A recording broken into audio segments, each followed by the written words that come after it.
they were invited to go to Davao. Madam Chair, Motorcycle. SP Pro Tempore. I see Alice Go in Sandali lang. disbelief.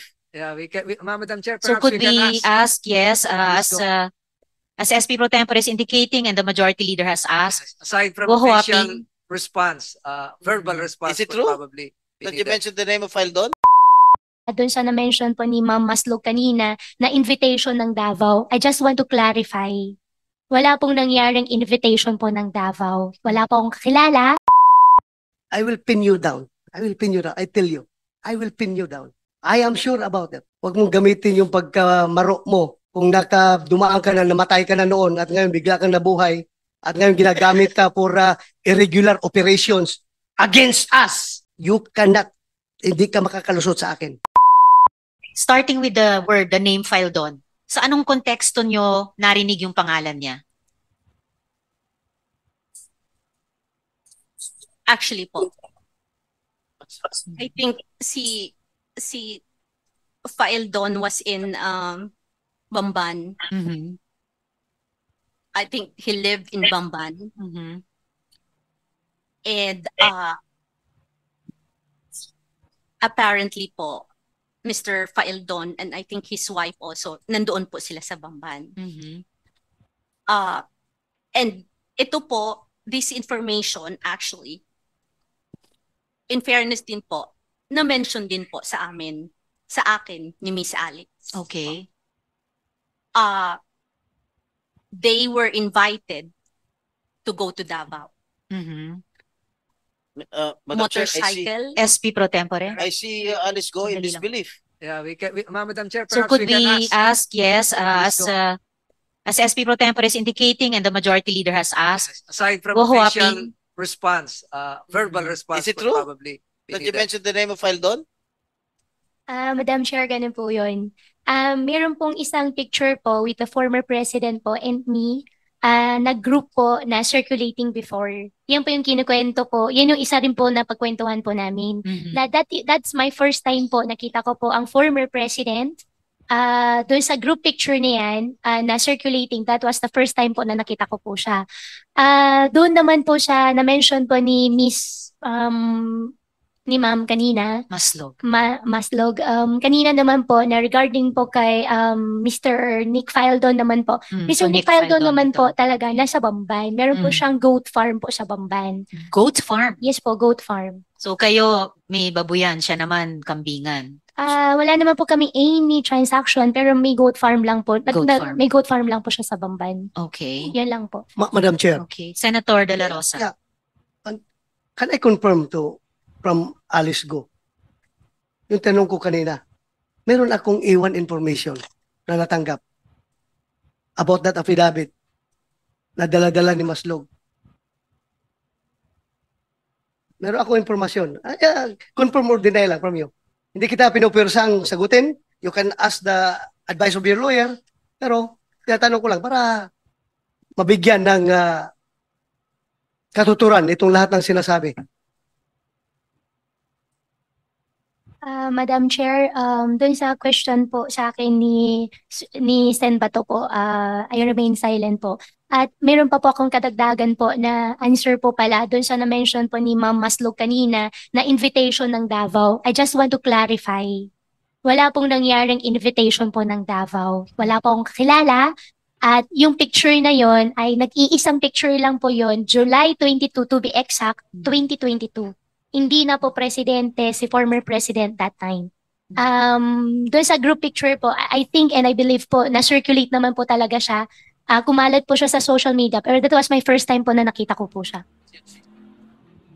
Hindi po, si former president po. Okay.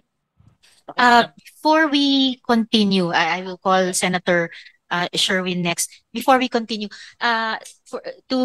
just to inform my colleagues, unfortunately, I need to go up to my office now before 5:30.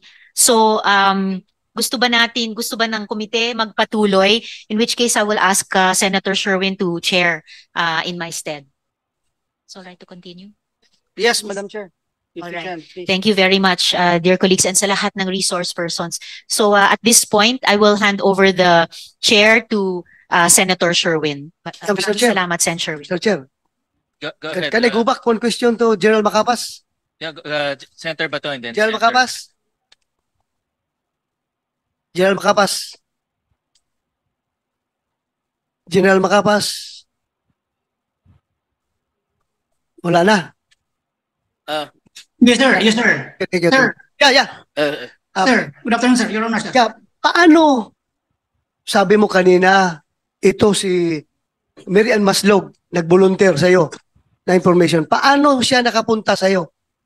Dumirita lang siya doon sa opisina mo, may nagdala sa kanya? O sino nag-introduce sa kanya sa'yo? As I have said earlier, Your Honor, nakilala ko po si Ma'am Jessica kasi ang pakilala ko sa kanya, sir. During the time na saya pa lang ako ng DCO.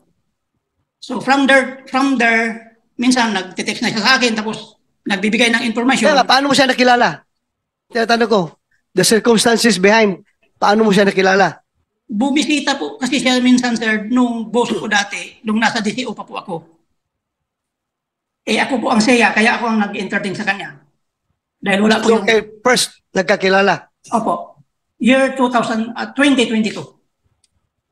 Sino yung boss mo? Si, sir, Police Lieutenant General Benjamin Santos, sir. Benjamin Santos. Yes, sir. So pagdating dito kay Alice Go, siya mismo pumunta sa'yo about Alice Go? If I recall it right, sir, ano lang yun, sir? Parang tawagan lang namin, sir, na nabanggit niya na may access siya kay Alice. So, through Attorney David, nakausapin namin. So, kinagat ko yung informasyon na yun, sir. Thank you. Thank you, General Macapas. That Yes, sir. would be all, Mr. Chair. If I may. Mr. Chairman, may I ask Ms. Gua Huaping alias Alice, kanina I was listening attentively and even in the hearing doon sa counterpart natin sa House when they raised the issue of you being a spy, you reacted differently, and on our end, we were not surprised at all. It could be true because somehow in the past hearings you act like a spy, lie like a spy, and we wanted you to have this opportunity to convince us. Ano ka ba talaga, Miss Alice? At ano talaga yung gustong mangyari ni Gua Huaping dito sa Pilipinas? Mr. Chair, regarding po dun sa tinanong niyo po, regarding po dun sa spy, hindi po ako spy. Ako po, lumaki po ako, ang alam ko po ako ay isang Filipino at gusto ko na rin pong mamatay dito sa Pilipinas at handa din po ako na ipaglaban po ang Pilipinas po. Pwede ba na ikaw ay isang spy pero hindi mo alam na ikaw ay spy at pinakikinabangan ka ng isang organisasyon o isang gobyerno, kagaya for example ng Chinese government? Would you think it's possible na hindi mo to alam pero nagagamit ka? Do you think it's possible? Mr. Chair, hindi po. Dahil wala naman po ako nakakausap ng mga Chinese government po na tao.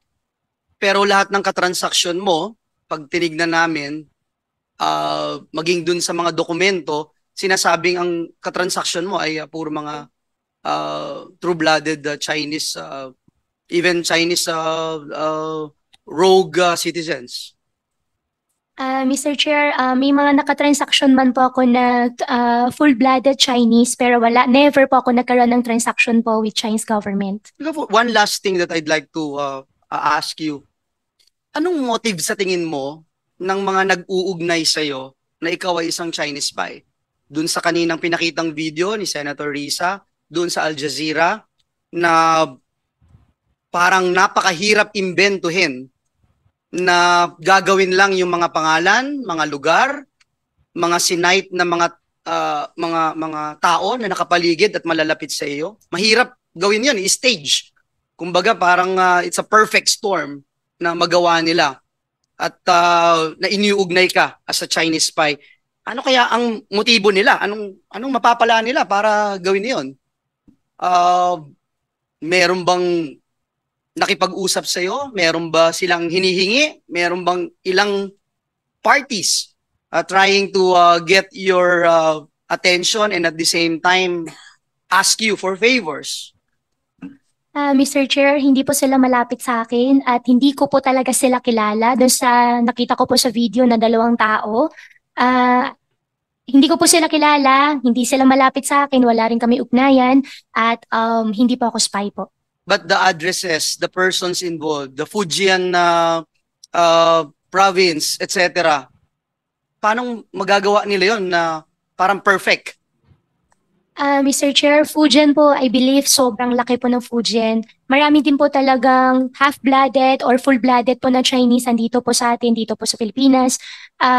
Hindi ko rin po alam kung bakit po, pero ang understanding ko po, ang intindi ko po, baka sa media mileage, meron po silang ibang motibo. Ako personally, hindi ko po sila kilala, never ko po sila nakita, at hindi ko rin po talaga maintindihan ano ang plano po nila. Pero dun sa Al Jazeera po, may ano na po kami, yung legal team ko po, may action na po kami for them. Magpa-file po kami. Umani naman ito ng iba't ibang reaksyon mula sa ating mga netizens. Ayon kay Rebel Lu, you can see the lies in his eyes. Wala na dapat si Maslog dyan sa hearing kasi puro kasinungalingan lang ang sinabi niya. Pahayag naman ni Jay Cuevas, ano ba papel niya sa case ni Alice Guo? Bakit pa si Maslog pumunta sa custodial center ni Alice Guo? At ito naman ang saloobin mula sa ating kababayan na si Nobby Clark, you'll never get the truth out of this criminal and let the courts take care of this. And for Guo, better to deport her as Chinese punishment is severe for her kind of crimes. Mga kababayan, feel free to comment below para maglabas ng saloobin sa balitang ito.